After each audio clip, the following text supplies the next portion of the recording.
A deep change in the way that we live requires a deep change in the way that we think. I'm Carla Reeves, and this is Differently. Hey there, welcome back to Differently. We talk a lot on this podcast about getting out of default survival mode and living by design. And this week, I've invited a former client and now friend and colleague to have a conversation about this very thing. It was, over 2 years ago that I think we started working together, Bob. Today we're just three and a half. Three and a half. Oh my gosh. Yeah. Okay. So it's been 3.5. And when you get out of survival is when you can really start to live by design and create a game worth playing in this life. And so I've been watching Bob, I told him earlier, just really fly in his life. And it's been so cool to watch. And I just wanted to bring him back to have him share what's going on now in his life. And so welcome back to the show, Bob. I feel so honored that this is the third time, I think, right? Yeah. Wow. Yeah. I'm feeling very, very proud. You're like a regular. So speaking of that, you can go back to November 9th of 23, where Bob talks about choosing freedom in the face of fear. And that was right after we had worked together, I believe. And then he came back on in November 13th of 2025, and he and I both shared our faith journeys at that time. So we're excited to have a conversation today. And welcome, Bob. So our second coaching call was February 1st of 2023. Oh my gosh. So it's been time flies. Yeah, it's wild. And so Bob also helped me start a mastermind that we're still doing, which has been really fun too. So Amazing. Bring us a little up to speed with where you are now for people who maybe haven't gone back and listened yet. 4 years, July 6th, 4 years I've been on my own, which just blows me away. Yay! When you and I started coaching, I just kept saying to myself, it's going to fall apart. It ain't going to happen. There's just no way. Meaning what fall really cool. apart? That I just didn't believe it was going to happen. Inside it was kind of like getting corporate and being on my own. I thought, it's going to be such a flop. I know I said this a couple of times, maybe in my head. It's going to be such a flop that I'm going to end up back in corporate, and I don't want to do that. So, but you helped me a ton with my mindset. So, wow. So I remember telling you, you're never going to have any trouble getting business. And I keep watching you and I'm like, that was right. Yes, you were pretty right on. So that my wife and I are going to be celebrating 44 years this year, 45 next year. She's my college college sweetheart I met in my second year of school. So, and we have all the best. Yes, it is. It's been wild that we've known each other because 44 and then 3 we dated. So we've known each other 47 years. Wow. You don't remember really life before her, right? In a lot of ways. I've known her longer than I've known anybody in my whole life, except for one person. I've known Al Zimmerman for 41 years and she's going from 47. So. Wow. Congratulations. Yeah. That is a huge accomplishment and celebration. And we'll get more into that. Yeah. And I just love my work. I've always said, do not go to a work or to a place where you're not loving at least 70% of your work, right? Because most of the 30% you have to put up with. But when I got to you, I didn't want to put up with 30. I didn't even want 10. I love that. Right? Because I've learned. So I'm in a career that I absolutely love. I'm an executive coach, team coach. I do a variety of keynotes and workshops and one-on-one executive coaching. I've got 5 business partners who help me find me work. And I'm just really blessed. And I think in one of the podcasts I said, it was my 2 fish and my 5 loaves. And I said, okay, Lord, here we go. Yeah. I love that. Right. That's all we're required to bring to the game. Yeah. I love that so much. So tell us about the turning point that really Mhm. shifted that direction or that shift for you. Yeah. Because I think we can all relate to those turning points, right? Where we Yeah. realize like something's got to give. Yeah. Well, my life has pretty much been a mess since until I met my wife and Jesus. And Pretty Jesus. much. And wait do you hear my game when you ask me the question about what game are you playing? I've got a game title Oh, for I the love games that that. I'm playing. But I would say meeting Christ. Yet when I accepted him, I had nobody. Nobody could come around me. Well, nobody could mentor me. I didn't have anyone who could kind of disciple me. And so I really floundered. And I'd gone back into high school and I was like, everybody acted the same and no, there was no change. And so I thought, well, why should I go along with it? And then I had a lot of difficulty. And I drank a lot in high school, beginning in ninth grade, and didn't really stop until I met the second most important um, spot in my life, which was meeting Pam. And it Mm, was the first time I'd ever met a true believer who was honest, somebody mm, who just was honest with respect and honor. And that just flipped my whole, and just, it aligned with who I was wanting to be. I look at what did I start doing? I started losing weight. I started running every day. I was like 25 pounds overweight from all the drinking I'd done the year before. And then I just ran every day for like 3 months. I dropped 25 pounds because number one, I had this woman who's you got to likes keep me. her. I got to keep her. And I thought I started losing my hair. I said, well, look, I can't control my baldness, but I can control being fat. Wow. So I had to, and I just started eating better. But anyway, the thing that really turned me around with her was she was the first time I'd seen a believer who lives what she believes. Now Mm. she would tell you, she goes, well, I wasn't really a walking Christian too. I said, well, compared to where I was, you were. She was down the road. She was. Right. And I love that. that's a cool God story. So that was the second thing I think that really, and then when I got married, I think the other thing was Pam and I had a discussion that we didn't want to do things by the seat of our pants. We had both seen friends, parents. We've seen some of that in our own family, just kind of running by the day to day and making stuff up. And we said, when we get married, when we have kids, we want to do things on purpose. And I remember that conversation. And that's kind of like the rest of the story. And that's what's really changed it. Being intentional about my faith, my being a dad, being a husband, being a father, being a friend, being a colleague, being a leader, a manager, a contributor in the business. All of that those pieces were the foundation. My faith and my marriage were the foundations of who I am. The build of who I am today.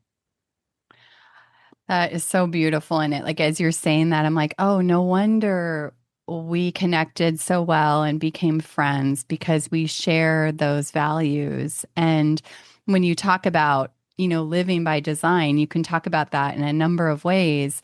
But what God's been revealing to me over the years is that ultimately, it's living by God's design, which I've been reminding myself that if I'm Mhm. putting my God first and then my marriage and then everything else, I'm winning. Like if I'm just Yeah, doing yeah, that, yeah, and then everything else seems to fall into line, right? It's when we absolutely. get so when you and I first started working together, you were in a little bit of like autopilot thinking, like you were just describing, like, this won't work, it's going to fall apart Yeah, or whatever. yeah, What became the shift for you to go from that to like now, like I really see you just you're always yeah, generating and leading yeah. and creating and designing. I And don't know if you I remember think the this. shift we all want. I don't know if you remember this, but I think I remember you saying this was the essence of what you said to me at like in our third meeting as you are my coach. Um, you said, no, okay, Bob, let me just repeat back what I've heard you say. You said you've been laid off now for 3 times and you're getting pushed out and could be laid off for the fourth time. Your biggest fear is getting laid off and you want to go back into that environment. Exactly. When you said that, repeated that back to me, I laughed at myself. I went, that is absolutely ridiculous. No. But then the fear kicked in, right? So the fear of that means only one alternative, which means I'd have to go on my own, which is what everybody's been telling me for 10 years. But I just didn't listen. And, frankly, I wasn't ready. Yeah. So I think that was the kicker. And now let me precede that because what you said reinforced what everybody else had been saying. My wife had been saying for 2 years. In fact, she said 2 or 3 years before, she said, just quit and we'll figure it out. And Wow. me being the control freak that I am, I'm less of a control freak, is that I said, I got to have a plan, honey. I got to have something. I got to do something. I got to purposefully be in something to figure this out so I can see the end game or say, at least have some hope. So that was really and I didn't realize what I was in until I got out.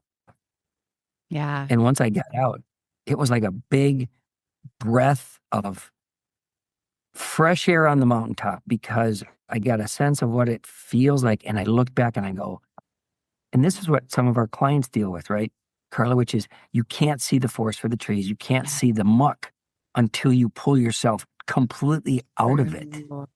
It's so right? true. It's so true. And like just the value of coaching, right? In this work. And like we need coaches too. Like Bob coaches me many times. Like it's like you just can't see what you can't see.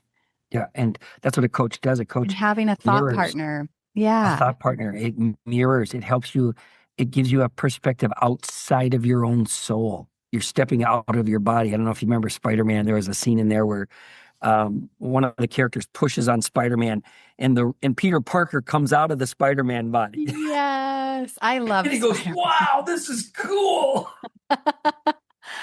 That's so cool. All right. Well, that leads us right into the question of like, what game are you playing? So, when you get out of survival mentality, we're all playing a game and we may not realize that we're playing a game, but we're all playing some sort of game. And it gets really cool when you start to think about what game do I want to be playing and intentionally play that. And so, what does that look like for you today? Say, I'm going to give you a plug. And this is not this. I just want the audience to know this was not a paid advertisement. But I've told many, many, many people who have asked me that question, what was the trigger? What was the help? What spurred you forward? Is that you helped slow my brain down. For those of you whether you're introvert or extrovert, your brains are racing at 100 miles an hour.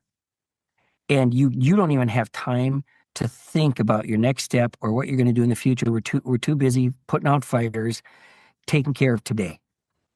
And what Carla can help you do as a coach for a very reasonable price, I might say, is that she helps you with these questions, slow down your brain to step back and really have quiet reflection. And that was a gift to me. I'm Big so time. glad. So I've been hearing so many people say lately, like, I can't shut my brain off. And it's a real thing. Like, we have to learn how to do this to slow the brain down. You used to say something about mental traffic. What was your line about that? Mind traffic. Mind traffic. I'm a little bit harsher sometimes. I say I got mind garbage because that's what it's like. It's like all this stuff that I just dumped into a canister and then I forget the receipt that I was needed for, and I got to dig back into the garbage and try and, it's a stupid analogy, but anyway, so I just want to give you a plug on that. Thank you. But here's the games I had. You ready? And I want to hear your games too. I want to hear the games even. So mine let's do early on first I call it Truth or Consequences.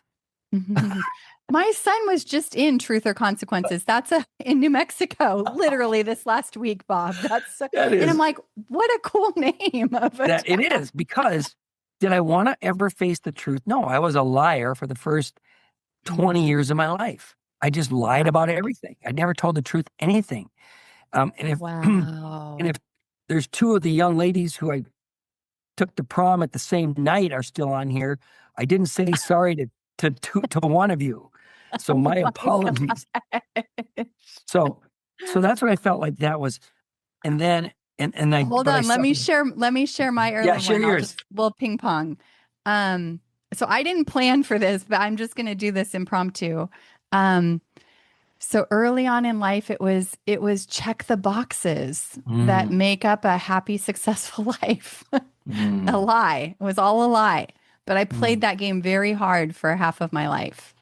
And then you checked all the boxes, And it and then was when you, empty inside. there you go, right? Yeah. That's exactly it. The other say is, let's make a deal.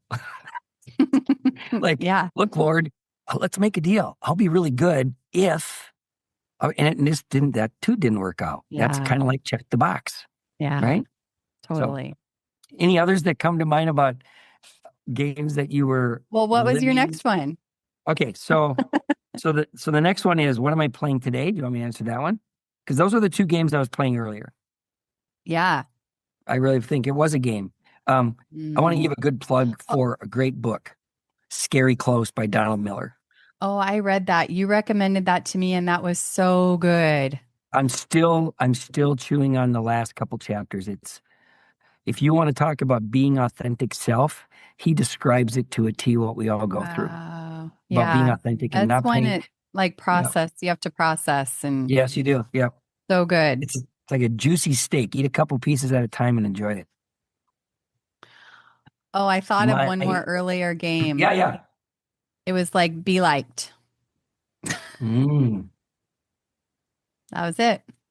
You mentioned that a few times on some of our calls. hmm Yeah. Yeah. Okay. So what was your next? But see, this is a great question for all of our listeners. Answer that Yeah. question. What What's were the your game you're early playing right now? games? Yep. Yeah. I Yep. love And are you that. winning? Are you winning? Yeah. Yeah. Right? How's You it win for a going? short time. Yep. Yep. How's it going with that? Okay. Intentionally playing today now. Whose life is it anyway? It's Mm. like, it's not my life. It's the Lord created, the Lord gave, filled, blessed me with different skills differing from others. And I chose to use what he's given me and access what he's offered me. Mm. So it really isn't my life. I mean, anybody who says that my life is my life is just, that's another game. It's just Mm. another game and you don't win. And you don't, So there's no peace in true. that game. Right? That's so true. I literally wrote on a sticky note like a week or two ago, um, you know, this life is not about me. Yep. Yep. And you mentioned like using your gifts and strength, like we're created with gifts and strengths. And I also read recently that our strengths are for others. That's And I right. just love that so much. Hmm. Of Yeah. course they are. They are. Absolutely. And I love that, it's what was it? I was going to say mindset. So there's another one, mindset matters. If you Mhm. look in the scriptures, it's all about transformation of the mind. Yeah. It's about how Romans you 12 think, too. right? And in coaching, we say it is about the mindset because if the mind is there, the heart follows, but sometimes it's not. And we just have to do first to see the reaction of changing our behavior so that our heart and mind changes and comes along Mm, with. So yeah. it's about mindset matters. How about So you? that was like another game. Another Yeah. game that I'm playing intentionally. Yeah. Yeah, well, I was married and divorced. Married at 23, divorced at 28, thankfully no kids. And so when I met my husband today, we like wanted to create an extraordinary marriage. And meaning that we just wanted to push the limits of like what was possible inside of marriage, and we still are today. Like we're still playing that game. Um and I think too, another game is just like squeezing the juice out of this life. Mm. I just want to squeeze all the juice Yep. Yep. and like go all in. Yep. And so Yep. that's definitely another game. Yeah. Because we don't know. We really don't know if we We have don't tomorrow. know. Right. Yeah. And God gives us one chance, one opportunity here. Um, so I think that's really cool. So I was going to ask you a question. A question came to my mind. So you said you didn't use intentional. What was the word you used? We want to be on Extraordinary. Oh, extraordinary marriage, right? So what do you think is a couple things you've done to get there, to move towards that goal? mm. I think one that's kind of always been there from the start is communication. Mhm. Like we talk about everything. Um, and I think what happened, like in my former marriage, and I see people struggle with, and you probably do too, you're in marriage ministry, but is that, when you first meet and you talk about everything and you share everything, and then Mhm. somehow that starts to slip away if you're not Yeah. careful. And that's what happened. And then there just creates more and more separation in the marriage, Mhm. right? Mhm. And so from the get-go, we just never stopped talking about everything. And Mhm. that has created so much intimacy in our marriage. But the most important thing, and this has been more in the last 15 years, is bringing our marriage into God's Mhm. design and discovering the fruits of what he made Mhm. marriage for. Like Wow. Yeah. we saw something recently that was like marriage. God designed marriage to bring us together to be this, how they talk about like power couples, but it's like a power force for the Yeah. kingdom of It is. It light. is. Yep. And like how Amen to beautiful that. that is. Amen to that. You know what? There's a podcast where he goes, "Convince me if I'm wrong." Mm. And I would say, convince me if I'm wrong about that. I think that marriage, a strong, godly, God-centered marriage, is the most powerful witness and testimony of Christ's love out Wow. of anything else, any other relationship, right? Yeah, and I think the biggest discovery is what the lie has been in this world about marriage and sex and all the Yep. things. Like Yep. it's such a lie and counterfeit of Hmm. what God designed. And so if you're listening, like go dig in and search to find out what God's design really was, because Yep. I can't imagine anybody who doesn't want that. Hmm. Like when we're in God's design, it fuels everything in our life. It fuels our family. It creates a solid base Yep. for our kids to come back Amen. in and through. Yeah, it's so powerful. Yeah, we've heard couples say, "Well, there's no guidebook for marriage." There And I is. went, uh, yeah, there actually is. And it's got a There lot is. in it. You just got It's to read it. true. Yeah. It's so So, true. Okay, so you and your wife have been kind of on this more adventurous journey, like with your mhm. flexibility and freedom now in your career or your business that you've created.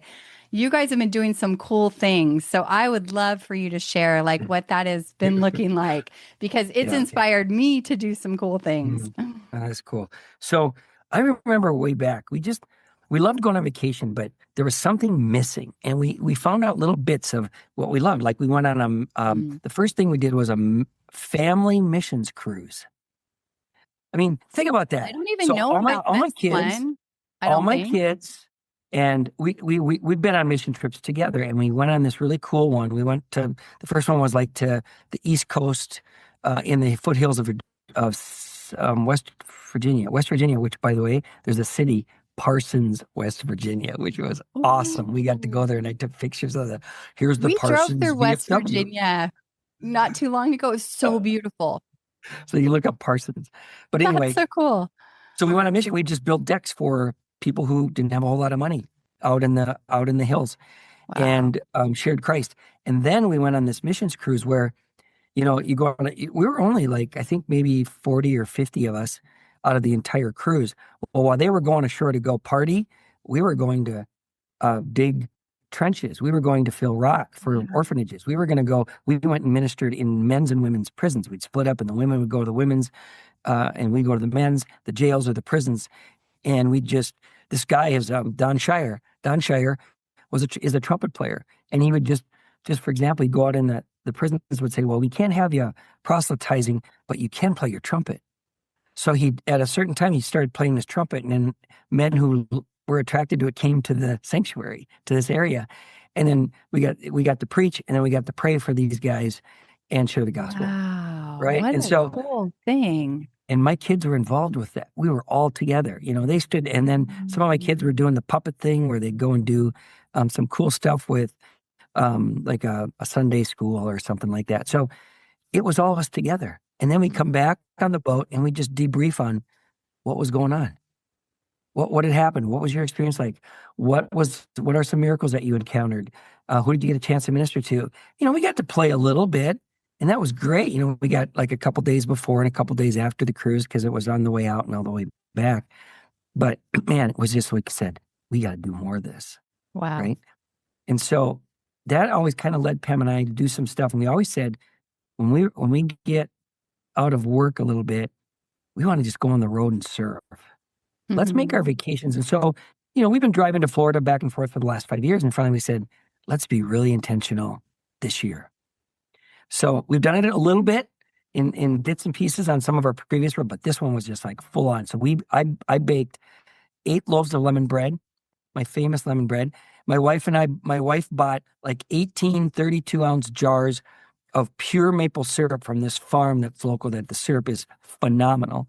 And what we said is, let's figure out who can we go minister to, visit, who would love to have us around and just kind of love on them, and we'll give gifts and we'll pray with them and whatever. And that's what we did. We drove out to North Carolina and we saw Pam's brother and their family, and we got to see all the grandkids and the kids. It was amazing. Like, we didn't even think we thought, well, if we can see Ron and his wife, that would be great. But then we got to see his kids, and it was amazing. We got to just spend some time in fellowship over meals and give them gifts. And then we drove down the coast and saw a friend who's just had a rough, tough life, just a hard life. And now she's by herself. And so we said, we just love her. We haven't seen her. Let's go watch and just kind of help her out. So we got there and we helped her out a little bit with some furniture stuff and cleaning up. And then she made us dinner and we slept over there. And we got to pray with her. We got to pray with her. Wow. That was like less than 24 hours, Carla, we had with her. I mean, we got to go see Charleston together. We had dinner together. It was just amazing. Then we drove a little bit further down because we had called our former junior high pastor, and he had left like 7 years ago, and he was our junior high pastor for 13 years. I mean, think about junior high pastor. Most junior high pastors last 2 or 3, right? Yeah, This for guy real. loves junior high. He loved on those kids. And so they said to us, and we bought him bread, we brought him, and the kids, by the way, they devoured like one of the breads. We gave them 2 because two of the kids devoured. And then they said, well, I know we had our kids program tonight. We'll just go and you guys can hang out here. And I said, well, we want to go. They go, you do? I said, yeah. And we went. It was awesome. It was so much fun. And it was like, I think 10-year-olds. And at the end, they both said to us, I can't believe that you went way out of your way, because we did. We were going to Florida, getting from Minnesota. So, but we loved it. We got to pray with them. We got to break bread with them. It was just amazing. And then we drove down to Florida, right, and got to where we were staying. Then we went and stayed with a couple friends that we've been friends with for like 15 years. And they've been going through some stuff too. And we love them. And I think that was the last of our lemon bread in our syrup that we were able to give away. So it was just Pam and I, and then we drove back and we stopped at my son and his family and just spent 2 days there with them and just loved on those guys. And we love spending time with them. And then when we got back and we started driving home, we said, you know what? We just talked about what did you like about this? We spent an hour talking about how we were fed by everybody. So amazing. And it was, Pam said, we said, this is the best. This is the best. Yeah. Wow. And that's so amazing. That's how God works, right? Yeah. Yeah. Like he flips the script and then just wows you in ways that you just could never imagine. Yeah. And I would have never been able to do that at my previous corporate job.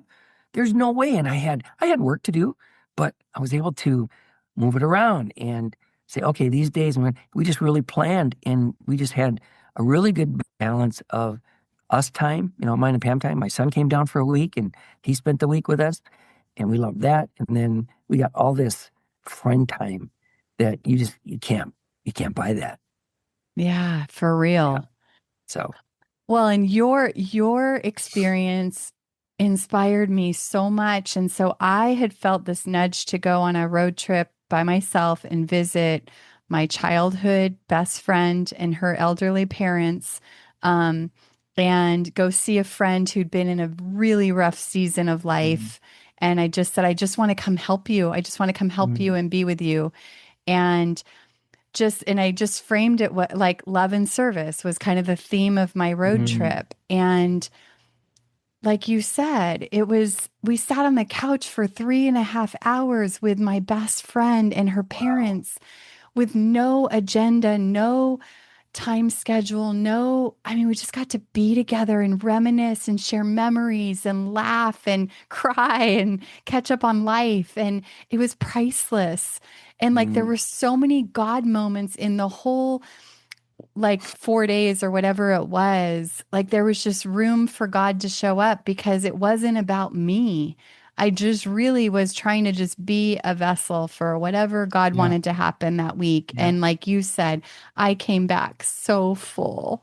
Yeah. Isn't that awesome? That's so awesome, So Carla. So awesome. when you told me that story, I was inspired. I was inspired that you were inspired. Well, I hope the person listening is inspired too. That's so cool. Yeah. Yeah. It was just, and even when we were done, by the way, it's just, what are we saying here?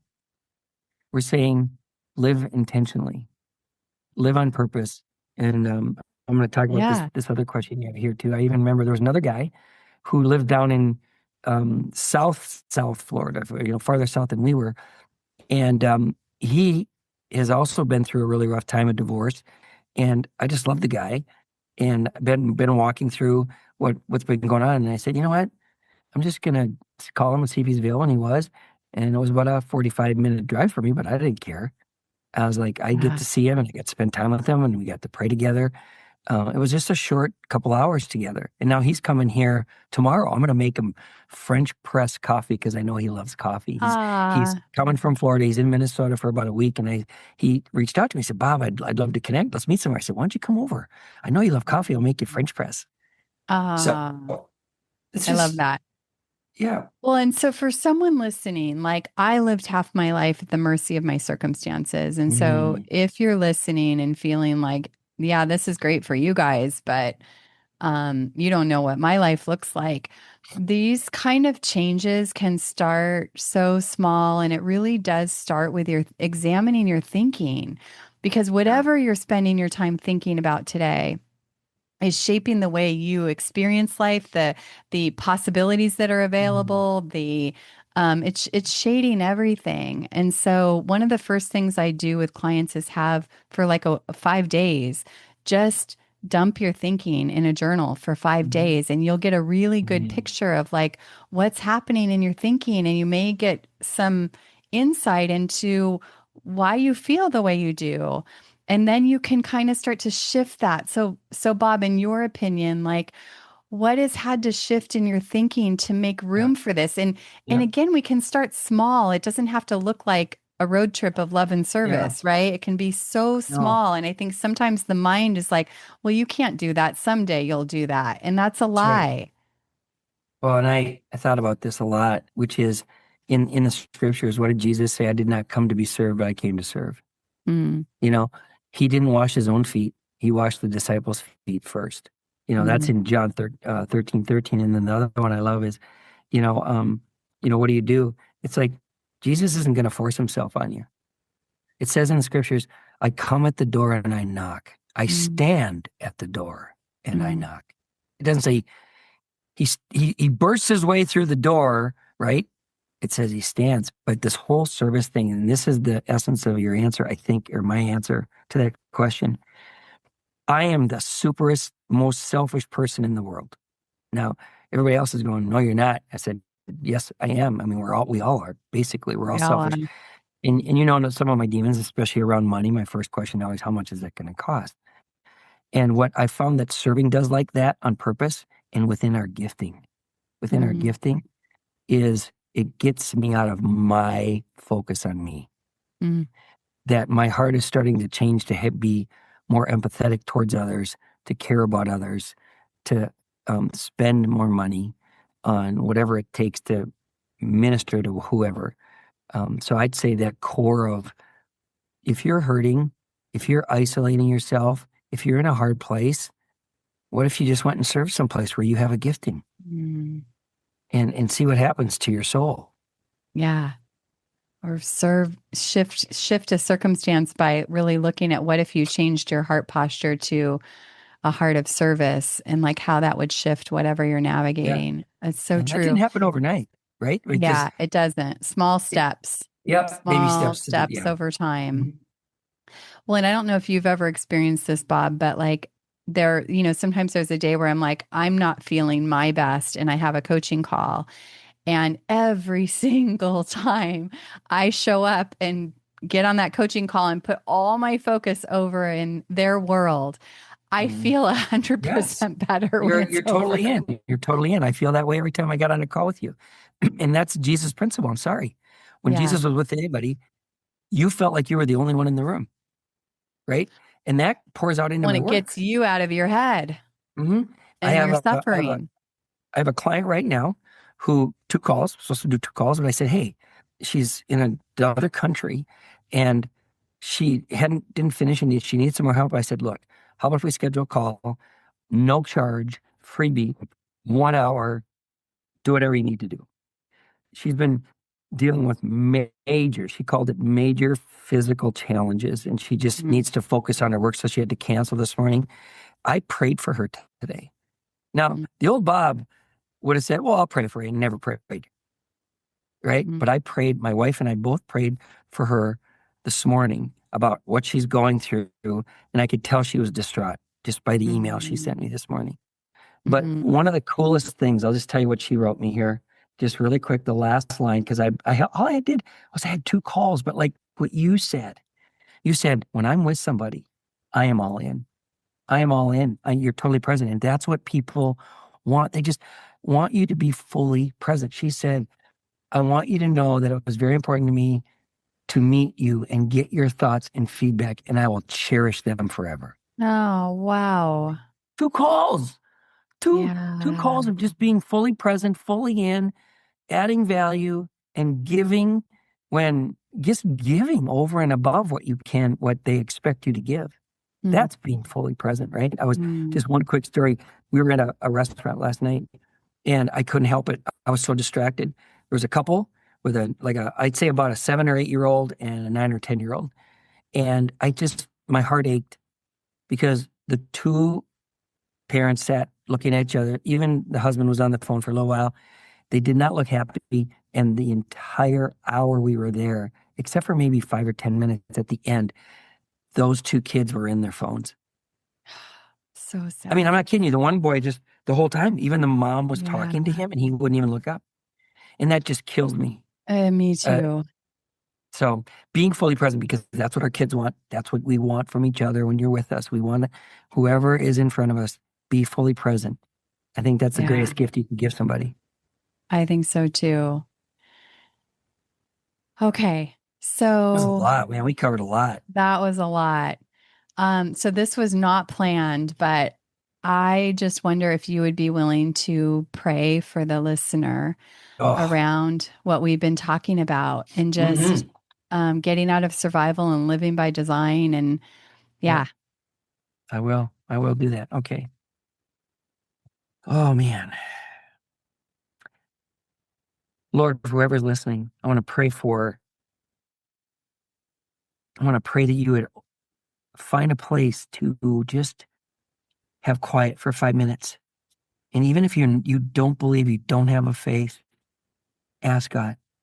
Ask God, Lord, if you are real. Lord, I want to hear your voice. Lord, what do you want me to do? What do you want me to know? And show yourself to me. He will. mm, He will. Yet you need to be in a place where you can just be quiet with no distractions and really listen for the voice of mm, God. I'd even ask the listeners, Lord, some of our listeners have never heard you. And so I pray that your voice would be mighty and clear and strong in the voice of our listeners, in the minds of our listeners, in the lives of our listeners. I pray for your hand upon them, that you would bless them and that you would lift them up, and that you would show yourself in a mighty way, that you are real, that you are loving, that show them how much you love them, Lord. That's the thing I would say is God loves you.